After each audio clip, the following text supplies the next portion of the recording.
is to actually write down how you're spending your time. And then you can start to go, okay, why am I doing this every morning? Yeah. Like, is this actually serving me? Does this fit into a non-negotiable? If not, part with it. Yeah. Like, how many times...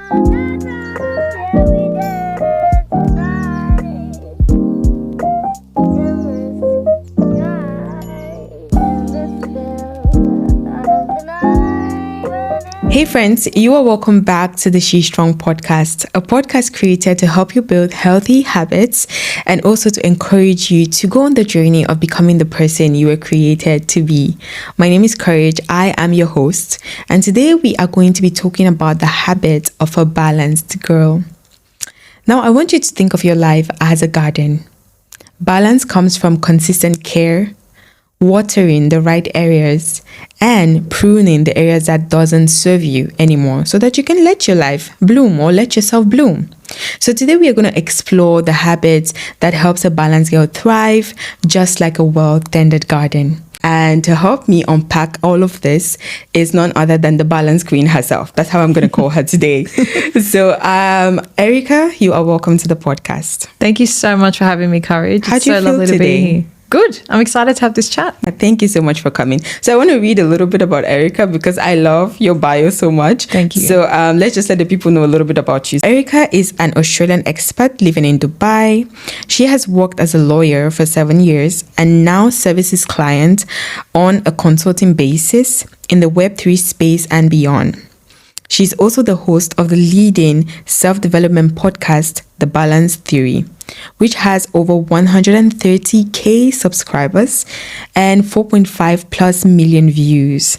Her mission is to inspire others to get curious in their own lives to find their most authentic self. I love your mission. Thank you so much. It's so beautiful. I think we need more people actually encouraging other people to want to go on their own journey, especially when you found it for yourself. You want to see another person have that joy too. Exactly. I'm excited for us to get to know you a little bit more. But before we do that, I just want you to share with us what was one challenge from your week and also what was one joy from your week.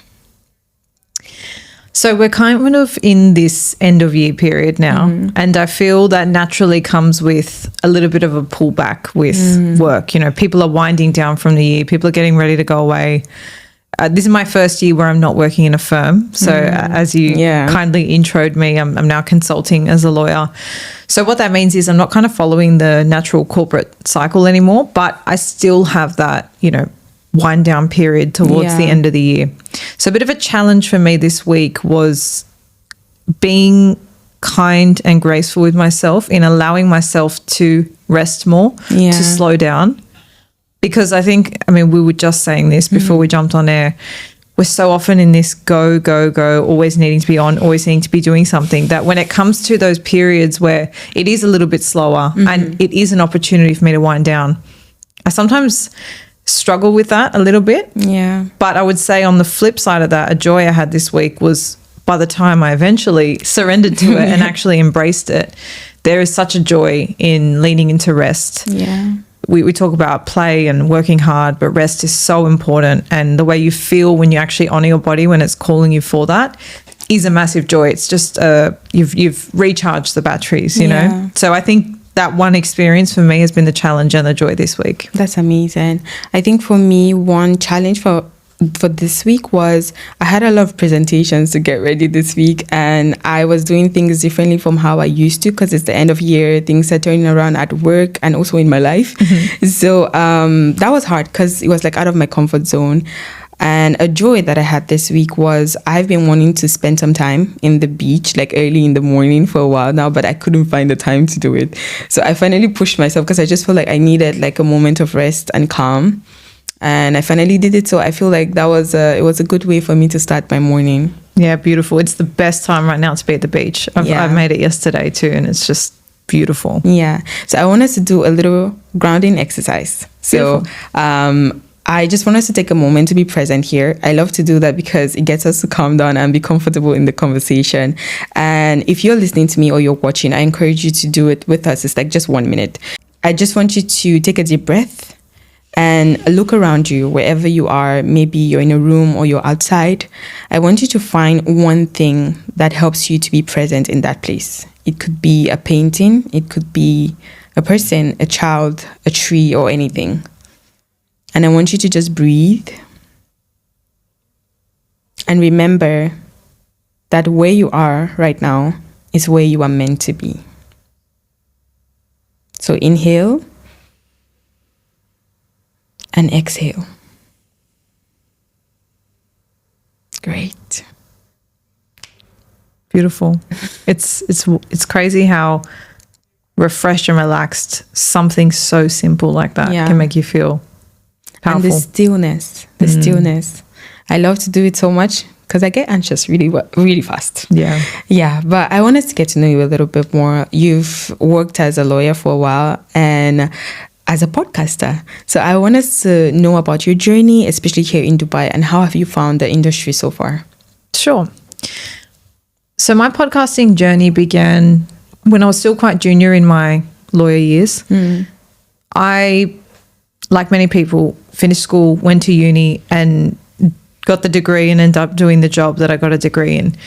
And I kind of thought when I got to the office, I was going in every day. I was, corporate world. For people who've worked in the corporate world, I think they understand what I mean when I say I felt like I had kind of been put into a corner, into a box. And I was told, this is your job. You do this for 1 year, then you get promoted to the next step. And so then you get to do a couple extra things. And I was just really struggling with this deep feeling of dissatisfaction.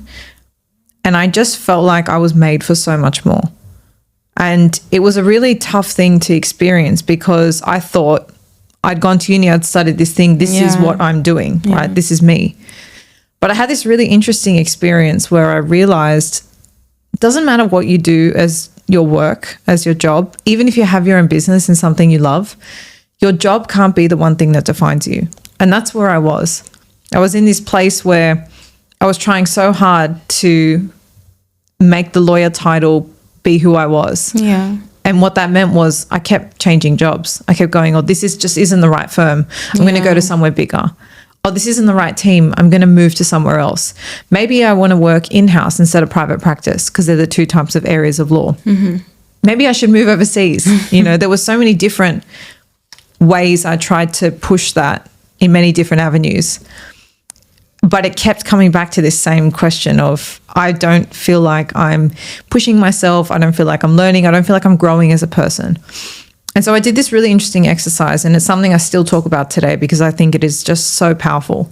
I sat with myself and I thought, okay, if I accept that this job is not meant to be the one thing that satisfies me, what is missing from this job, right? What is this job not giving me that I feel I'm lacking, that I feel I could really benefit from if I found a way to include this in my life? And what I realized was it was connecting with people on a very genuine level. So I always think back to when I was like 18 and I'd be at parties and I'd always be that person in the back corner having a deep and meaningful conversation with someone. We were talking about life and family and I just always went there with people. And I realized that connection piece is so important for who I am as a person. It was just such a natural thing for me. I just go there with people. It's just a natural curiosity I have. And so when I worked out, okay, I'm missing this from my corporate job. I'm not getting this from my corporate job. I thought, okay, how do I experience this in my life? And one thing led to another, and podcasting became the answer. It became a way for me to become curious, to meet people, to have meaningful conversations. Of course, when you think about starting a podcast, it just opens a can of worms. What am I going to start it on? How do I even start? What do I need to start? It wasn't as simple as, I wanted to have conversations. Let's have conversations. And even thinking about the skills you need to learn to add on to that. Right. But where I started was, what do I want to talk about? And it was simply what I was curious and interested in, which is still valid today, which is my own personal growth and development. Because it was something I feel I had neglected or I had to kind of ignore to be a lawyer. It wasn't something that was really a part of the role, right? Personal development and being curious. It was much more clinical or black and white compared to that. So that's how I kind of started the show. And the concept of the balance theory, which you've sort of touched on, I'm sure we're going to go into it a little bit more. It's really about exploring this idea of work-life balance. It's something I've always struggled with. You know, I try and be that person always that does it all, that has it all. And I felt the way I used to approach it, especially at the time before I started the show, it was in a way that made me feel constantly overwhelmed and guilty. Like I was trying to juggle balls and I just wasn't doing anything properly. I felt like I didn't have time for anything, but I was trying to do everything. It was this very loose sense of balance. It didn't have a lot of meaning that was sitting behind it. And I kind of thought to myself, you know, we talk about work-life balance, but what does that actually mean? Yeah. And so the podcast has been this dedicated exploration to what it means to every single person. Over the years, I've put together a framework on how to approach it, but I do want to correct you on one thing that you said, and that is I'm definitely not an expert in balance. And I say that because for me, it's an ongoing journey. And I feel to try and have this, to have the goal as being balanced 100% is kind of like a very perfectionist mentality. Yeah. Because that's not how life works. Yeah. You can have a plan and then life happens, right? So And for life me, does happen a lot. exactly. So for me, it's more, I have this framework and this idea and people can take it and apply it to their own life. I'm certainly not a blueprint for how anyone should be doing anything. Everyone needs to make it make sense for themselves. Yeah. But it's that flexibility in there that I'm really passionate about sharing and talking about. Yeah.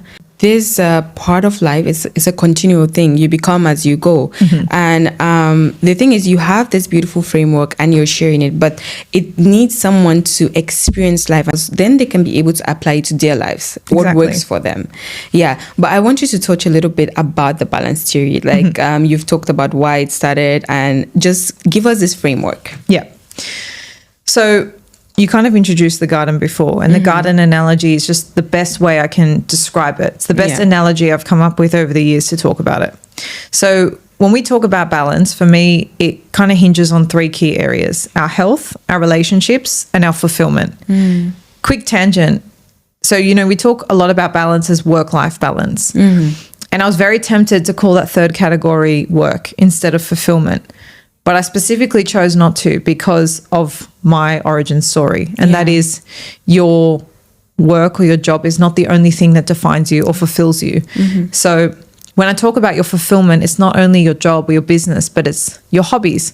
What do you like to do in your spare time? Maybe you're volunteering, maybe you're studying. There's a lot more that encapsulates, and it makes me just open my eyes to life is more than work. Yeah. Right. So you got your health, which is obviously your physical and mental. Your relationships are your friendships, your family, romantic if you have one. And then the third one is fulfillment. Now, the way we look at it, these three categories are like garden beds. Yeah. So very simply, and I'm not a green thumb, but very simply, if you give a garden bed sun and water, it's likely it's going to grow and thrive. Yeah. Right? It's going to grow and be sustained. So when it comes to having balance or trying to at least wrap your head around what do I need in my life to feel balanced, because that's what really this exercise is about. It's saying, okay, what is my sun and water for my health? And I really want everyone listening to not go crazy with making a list, because it's very tempting to go and do a 4-page list of a 50-step morning routine and a 10-step night routine, and we get overwhelmed like that because it's not always practical. And they're quick fixes. Quick fixes don't work. Exactly. Yeah. So I always say, try and think about the top 3-4 things for this first category. We call this first layer our non-negotiables. So I'll give you an example of mine at the moment. And I say at the moment because like my non-negotiables are not only different from yours, but they actually change as time goes on for me too, which is why this whole concept is super flexible and no one's an expert. You're the expert in your own life. So my non-negotiables right now, my health, are 8 hours of sleep. It's moving my body every day. That doesn't mean I have to go to the gym every day. It just means I move my body every day. It means I'm drinking enough water. You saw my big 3-liter jug I brought in on the way. And it's mostly cooking my own meals, right? I feel a big difference in my energy and output in the way I'm able to show up every day when I have those things in my health checked off. So the idea here is to just think like, what can I literally not do without? Like, what do I basically need to function and just be my best self every day, to show up, to do the things I love. What do I need for my health? That's your health non-negotiables. In your relationships, it might look like one date night with your husband a week or your partner. It might mean you have a girls' night once a week. Family, you know, for me, it used to be a family dinner night. Now I live overseas, so we do FaceTimes every Sunday. You know, it shifts as time goes on, but relationships are very important for me to feel connected and fulfilled. Like feeling connected to my community, to my tribe, to the people I love is something, if I don't have, I feel very isolated and not myself. We actually need people. We were created to be in relationship with each other. Exactly. And then your fulfillment could be a 38-hour work week. You might have a full-time job, which I did for a very long time. But then because I'd started the podcast, it meant Saturday mornings, I spent 4 or 5 hours working on my podcast because that was something that fulfilled me. It was something I was really passionate about. I had to make time for it, right? Then I had other things, other hobbies like hiking. What did I used to do in Australia? We used to do a lot of walks, like nature walks, cooking, for example. So once you just, I guess, select or get your head around what are these non-negotiables, it starts to paint this really beautiful framework of what your routine should look like. Your routine should literally be built on these things that are your non-negotiables. There's this beautiful saying, make the most important thing the most important thing. If you're saying that being healthy and, you know, fit is something that's important to you, or eating nutritious meals is important to you, is that reflected in your day-to-day routine? And an interesting kind of counter exercise to this is to actually write down how you're spending your time. And then you can start to go, okay, why am I doing this every morning? Like, is this actually serving me? Does this fit into a non-negotiable? If not, part with it. Like, how many times have we had morning routines? And I think because of the rigidity that sits behind routine, right? It's like something we stick to. We have to do it. We have to do it for 66 days for it to be a habit. We have this like trouble letting things go sometimes because we said we were going to stick to it. It's a human thing. Like, we'd like to hold on to things, and it's for you to go with the flow. Like, I feel like with the routines, it's like a grounding thing. You know, I feel like for me, it's like something that is stable. Sometimes I'm going to go off. Maybe today I don't want to go go to the gym. I want to go for a walk. It's fine as long as I move in my body. The thing is, people are not open to that flow or just going with the way things happen. Exactly. So when people ask me, you know, what's the number one skill or the number one habit of all these things, right? Because these are all habits at the end of the day, sleeping and training and doing things, they're all habits. The number one thing that sits on top of all these is flexibility. You need to have the habit or the skill of flexibility because it helps you not only adapt, but it helps you just move with the ebbs and flows of life, which is something we can't ignore. Right? We can have this perfect formula, but if that can't work with the practicality of life, it's useless, right? It's just going to keep us in a very unrealistic, perfectionist kind of mentality. So that's kind of the first layer. And then the second layer of the garden is, I call them your wants. So that they're both priorities. Your non-negotiables are number one. They're the sun and the water. And your wants would be like if you've added fertilizer to the garden, if bees come to pollinate. Those things, they're not essential for the garden to exist, but they'll only make it thrive more. So what I kind of do here is, if I told you need 3-4 things for your non-negotiables, this would be like the next 5 things you would add on, right? So for my health, I love doing walks around sunset. If I can catch the sunset and be outside and moving my body, that's a value add to my week. So that would be a want. It might mean I get a second day night with my husband. It might mean I go and do a ceramics class or something artsy. So you kind of start to build out this menu of things that would amplify your balance, that would add to it. Because, you know, so many times I was in this position where I would just say yes to things all the time, and I'd end up spending all my time doing things I didn't really want with people that were not really my core people. And so for me, it's been really useful to kind of have this menu of things I can do if I have pockets of time. And if you're someone that likes doing things all the time, if you just take the time to assess, okay, what are things that would add to my balance? Then everything you're doing in your routine is intentional. Anything put in your schedule it's purposeful, and it's going to add to your sense of balance rather than take away from it and just be like a filler because you've got the time. The only other thing I'll add, which I haven't mentioned yet, is I think the garden analogy works really well because when we're talking about gardens, there's many different types. And sometimes you have seasonal types of gardens, right? You might have a winter garden or a summer garden where different fruits and vegetables thrive at different times. When we talk about this in terms of what that actually means for balance, sometimes it means you're having a hectic work season. It's end of year, you got a project deadline, and more time or more energy needs to go into that category. And I'm not oblivious to the fact that that does happen, right? For other people, something might pop up in their health and all attention needs to go there. Something happens in their family, all attention needs to go there. I think the problem, and where we've gone wrong in the past, where I've gone wrong in the past anyway, is I go all in on that one area and I neglect the other two. Now, if we neglected a garden completely, it would wilt and die. Yeah. So the way we combat this and kind of keep our balance is we allow ourselves to go all in on an area when we need it because it's the season of that garden, but we just keep the non-negotiables for the other two going.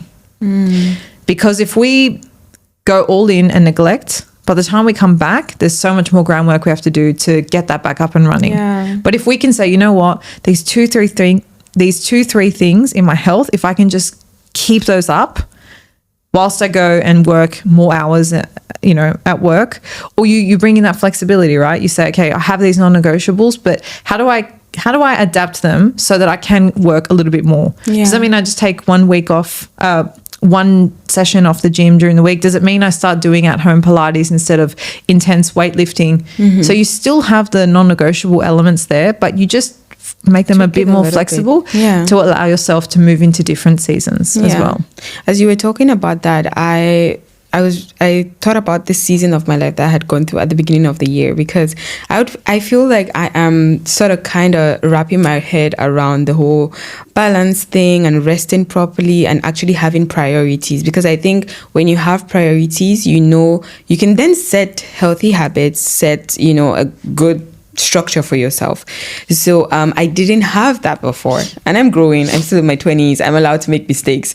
So I think I went through this hard season of like my health, and I had a family member whose health was also surgery and so many things. So I needed to help that person out.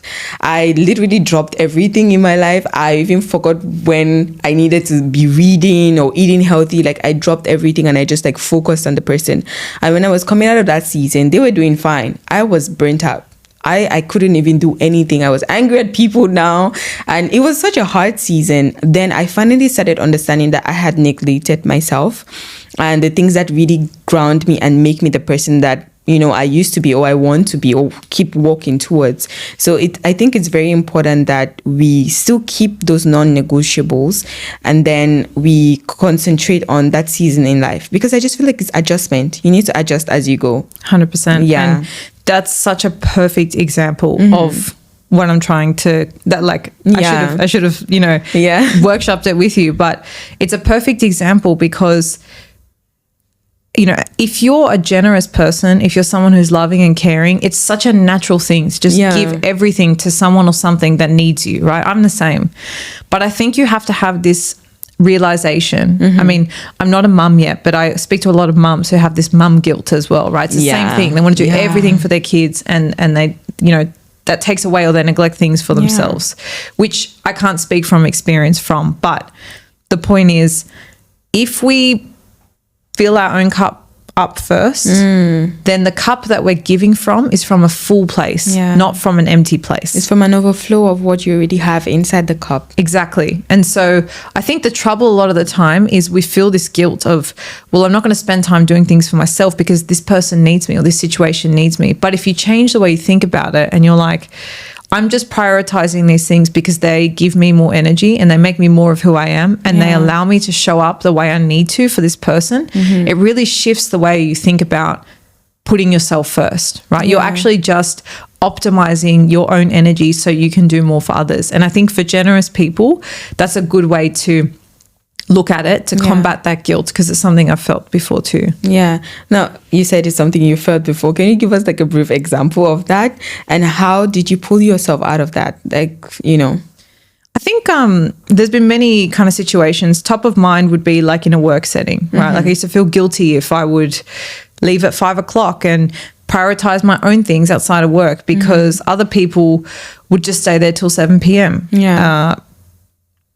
I think in any situation, whether it's your health, your family, someone around you, your work, whenever you're diving in and just prioritizing one thing, I think that's where the balance scales start to tip and we get to burnout or we get to complete exhaustion. I had that kind of experience. I was just going so hard in the work and doing, and I have to always achieve kind of road. Yeah.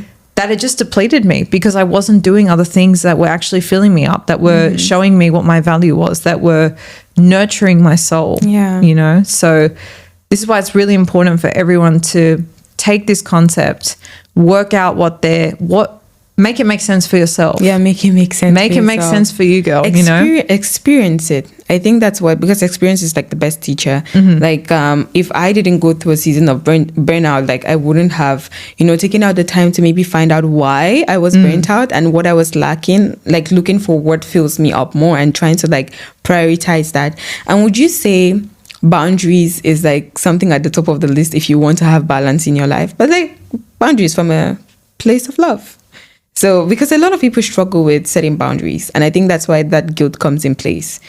Exactly. Boundaries is something I used to struggle with, but using this approach has completely cured that. And the simple reason is, if you're trying to set a boundary, but you don't know what you're setting it for, you don't know what you're protecting, it's very difficult to wholeheartedly set that boundary. Yeah. So if you think, I don't really want to go to this event, or I don't really want to do this thing, but you don't know why you're saying no or what you're saying no for. Yeah. For example, if I don't want to, I never go out to like late night events because it ruins my quality of sleep. And that has not just a next day effect for me. It's a knock-on effect for a few days. Yeah, like a whole week sometimes. Exactly. Don't even throw alcohol in the mix, right? Just the lack of sleep. I'm the same as you. I'm not 30 yet, but it's getting worse. But what I'm trying to say is before, I used to just kind of give in, or I'd say yes, or I'd have a really wishy-washy no. It wasn't a wholehearted no because I wasn't like, it's because I'm protecting my sleep, or it's because I don't want to wake up at 11 a.m. on a day. I want to get up early and catch the sun. Fresh. I want to go to work properly and not be sleepy. Exactly. So I think for people who struggle with boundaries, actually sitting down and working out your non-negotiables makes it so much easier because it's just obvious to you then. Yeah. It's obvious what deserves time in your calendar, in your week. It's obvious where you bring intention, what habits, what experiences deserve your time, and what ones you're prepared to bring intention to.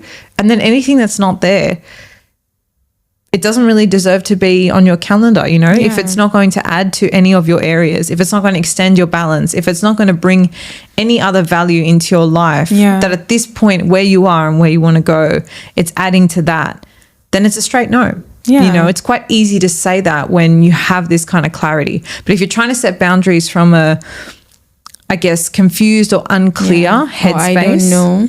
Then that's where it's really tough to do.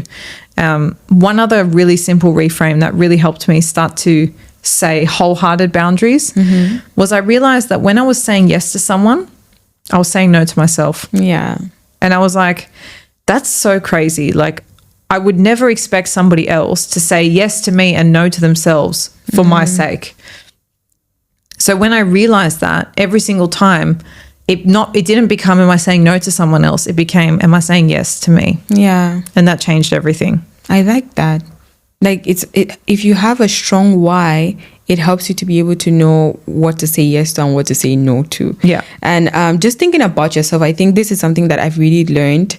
Am I treating myself the same way I'm treating other people? Because sometimes I feel like we treat other people better than we do ourselves. It's like, I'm going to run myself down. I don't matter, if they feel good, and that's the people pleaser in all of us. But I feel like it also comes with age. Because when you're younger, you make dumb decisions. You do dumb things. But as you grow, we learn. As you grow, you learn. And I feel like for me, saying no now, it's more easier because I'm also like you. I sleep so early. And if I don't, the next day, in fact, the entire week, is like, I don't even know. And my job, I'm on the screen a lot. I'm talking to people all the time. So I need to be able to have a good sense of focus to be able to like do my job properly. So it affects so when I saw it was doing that a lot, I was like, okay, I need to put systems in place. I have alarms to go to bed. If there's anything that goes beyond 9 p.m., you're not gonna see me there. I'm like, no, I'm not coming. Booking dinner 8 p.m. No. I'm busy. Sorry. I even got to a point where some people were calling me grandma, and then I was like, yeah, it's fine. I'll be a grandma. I just want to be healthy. I want to be fine. So it's good for me. 100%. I'm right there with you. So I wanted you to share with us a few habits that you have, like intentional habits that helps you have this sense of balance that you're currently, running on right now. Yeah, I think for me, if I'm going to share my current habits, it's basically my list of non-negotiables. One that's for my mental health is meditation. And I noticed the biggest difference between when I meditate and when I don't. Now, for me, meditating is the first thing I do when I wake up. And it's just 10 minutes. I used to only do guided meditations. What I mean when I say that is I type on YouTube, gratitude, 10-minute meditation, grateful. That's the same thing. Yeah, gratitude, grounding, I would like to kind of listen to something and follow. But I had a guest on and she said to me, I want to challenge you to just sit there for 10 minutes. Don't kind of use a stimulus. Just sit there. The stillness. And observe. And I think a big misconception with meditation is people think I'm not good at it. I sit there and I'm distracted. And I just think if only you knew that meditation, the point is not to be good at it or be a master in meditation. The point is to just observe with where you're at. Yeah. There are days I sit down and I'm like, whoa, I'm all over the place today. I'm so distracted. Like, thank God I've taken a minute to just observe this before I start my day. Yeah. Because the alternative is you just start and you're on autopilot. You go to the bathroom, you brush your teeth, you have the same coffee, you take the same road to work every day. Yeah. You're on autopilot. And you don't have those moments to just check in with yourself. And sit with yourself. Yeah. So meditation is literally like a vibe check with myself. Yeah. Where am I at today?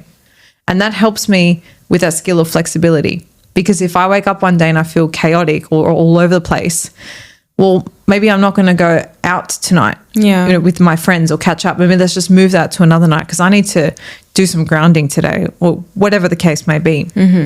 So meditation's a big one.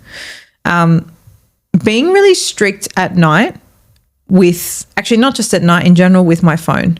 So not going on at the first hour of the day and not going on at the last hour of the day.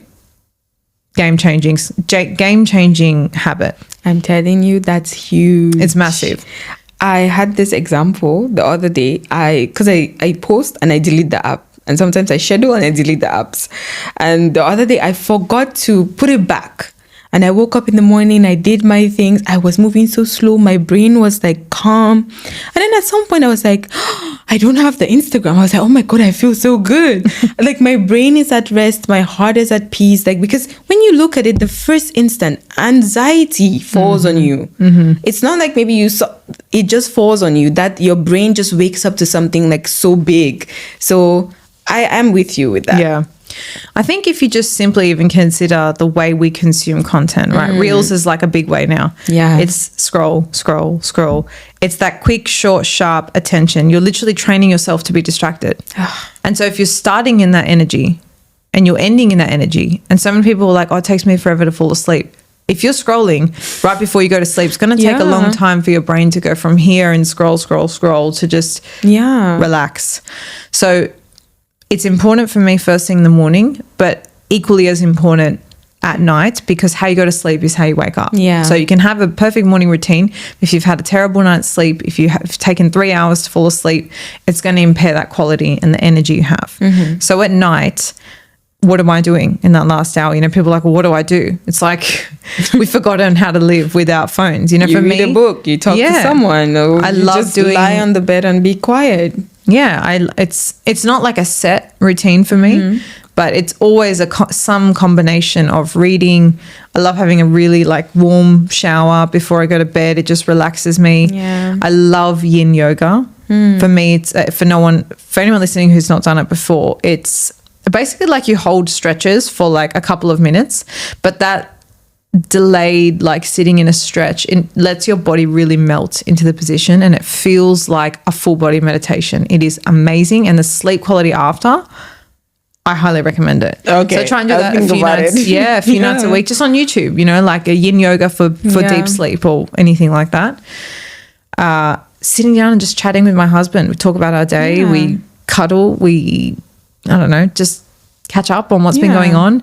Just any combination of things that doesn't involve a screen in my face. And I'd say those are probably my favorite habits at the moment. Oh, I love that, especially the no phones, because I feel like we live in an overstimulated society right now, and everyone is on their phones, and especially with the scrolling. If you tell someone after scrolling 200-300 reels, what was the first reel you looked at? They don't remember. And it's like constant getting in information, who's saying what about what, and it actually brings filters. You see the world through that lens. We're quoting reels now instead of quoting books or other things that we should actually be valuing. So I'm so guilty of that. I'm here too. This meme that said. I feel like, but I think we are aware. I think for me, that's the biggest thing. I'm aware sometimes that, maybe I'm doing too much. I think it's that self-awareness, because if you're just going and then you don't even notice when you're doing it too much, that's where it becomes unhealthy. But if I can stop in my tracks and feel like, I didn't sit still this morning and that's why my day feels off. Oh, maybe I've been watching too much of this and that's why, it's that self-awareness. Yeah, 100%. I couldn't agree more. Yeah, and we need to be intentional about that. The other thing is, I'm not saying that using the phone or social media is bad. I actually love, I'm not into reality TV, but I love just scrolling through reels. It's like just to switch off, don't have to think. It's easy consumption. And we make content. We make content. But I have an intention when I'm going on the app. Yeah. It's not, I'm just going to just sit here for hours until my phone dies. It's, I'm going to let myself scroll for half an hour. Yeah. And then I'm going to put it away. I'm going to let myself enjoy the platform. They're great, the platforms. This is entertaining, they're educational, they're informative, they're a place for connection. But if you don't have an intention, that's when you can get into this mindless, automated kind of scroll. And that's why I don't like doing it when I wake up or when I go to bed. And I think as well, for anyone that's struggling with this, because when you start, it's hard because it's a habit and you're breaking a habit, right? You're breaking the habit of opening your phone, going on Instagram. So what I want to say to you is that just be patient. It takes time. And don't forget, you've got the whole day to go on Instagram. You don't have to go on it the first 5 seconds. That's a good one. You've got the whole day to do it. Yeah.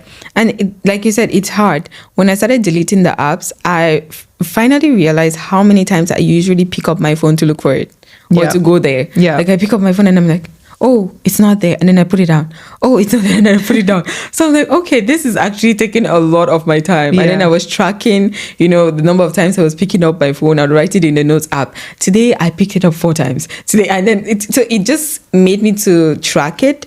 And it made me to now know when I want to go on there, put timers in place. And it was a slow process. So it's okay for you to take your time with even habits in general, or trying to have a more balanced life. I think it's a really slow journey, because even when you're in your 60s, you might still be finding new stuff about yourself. Your garden might be changing. You might need to adjust, and you will need to adjust because your body is changing. So I think it's just accepting the fact that there's a journey for me to go on. Balance is not like a one-way street. It has so many different roads on there, and, take time with it. Yeah. And I think as well with, you've listened to kind of what we've been talking about, and you're thinking, I really need to change the way I'm looking at it, and I have all these habits I want to implement. You're feeling inspired. The one thing I would say to you is start with one. You might have 10 things you want to implement, or 5, or even 3, but start with one, because if you try and change too much at once, everything feels chaotic, and we need some sort of stability in life. Yeah. So it's the same, right, if you're going to change your job, don't also move overseas and then change your workout routine and then eat something different. You want some sort of stability in some aspect. So if you're changing habits, my number one tip would be to start with one habit at a time. And the second tip would be, if you're removing a habit, you have to replace it. Because it's very easy to say, I'm just not going to go on my phone. But then you're going to sit there, what now? And be like, what do I do? So replace it, meditate, get up and do 5-star jumps, get up and have a shower. Just intentionally replace it, because otherwise it'll be much harder to stick with. Read a book. Yeah, pick something to replace. Like every time you pick up your phone to go on Instagram, make that a time that you open your phone notes and you write something you're grateful for. Yeah. You know, always replace it with something you're trying to remove. Okay, that's amazing. You know, I was going to ask you to inspire someone, you know, as we're ending the episode, but you already did it. So can you tell us something you're grateful for as we wind down 2024? Well, I got married this year. Oh, so I congratulations, think, thank you. We have been together for 9 years. So it doesn't feel like, you know, anything new in a beautiful way, because we've spent so long building our foundation. But I would say my relationship is something I'm very grateful for. He's someone that really makes me more curious, brings out the best in me. It's something we work at constantly. Yeah. It's not just, you know, we're two people together and that's it. We're constantly working on our communication and learning more about each other. And I'm very grateful for the relationship I have. Yeah, that's beautiful. Thank you for sharing that. Thank you for having me. Thank you for being here. So much gratitude and love. I love it. Gratitude. We're ending the year anyways. And I was inspired actually by your balance theory. And that's why I really wanted to have you on to come and talk about it, because I know in my life and also in my community, I've seen so many people who struggle with, like, you're not going to have it right all the time, but just having that sense of, you know, I think maybe I should put some priorities in place. I should set some systems to be able to help me live the life that I want to live, because I realize so many people want a certain kind of life, but they're doing nothing to actually get there or be that person.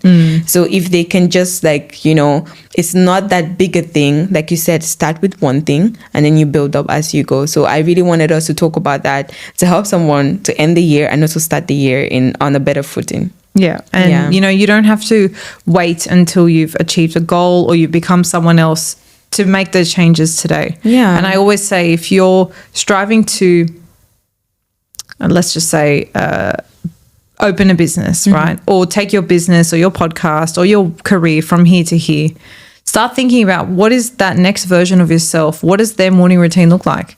Start doing those habits now and instantly close the gap between who you want to be and where you are. And that goes the same for if you have an ideal life in mind, which is more balanced and more grounded than where you are now. Well, identify what are the things that person or that version of you would do and bring them in now, because that version of you is available to you now. You don't have to wait. You can, you know, make those changes. Like step into it and everything comes up and everything aligns as you go. Exactly. Something I usually do is like, what does my future self look like? What do they eat? How do they sleep? The relationships they have, the community. And then I try to mirror that now. Yeah. Like it really helps me because I have this version of myself in my mind and I'm working towards her. Yeah, beautiful. And for people who are less like visual and need a little bit more of assistance doing that, I've seen a lot of people using ChatGPT. Yeah. So they'll write in, this is my future self, this is what they've achieved, what is the morning routine? You know, what kind of habits does this person have? And that can be a really interesting way to get you thinking just in a way outside of yourself that you may not have thought before. So that's another interesting thing people can maybe do. Yeah, so many nuggets for you to start off the year and end the year with. So thank you, Erika, again for being here. Thank you, Courage. It was a beautiful chat. Thanks for having me. Yay, way to end the year. So friends, I'll see you all in our next episode next week. I am not taking a break. But remember to stay kind, be positive, and be hopeful. Bye.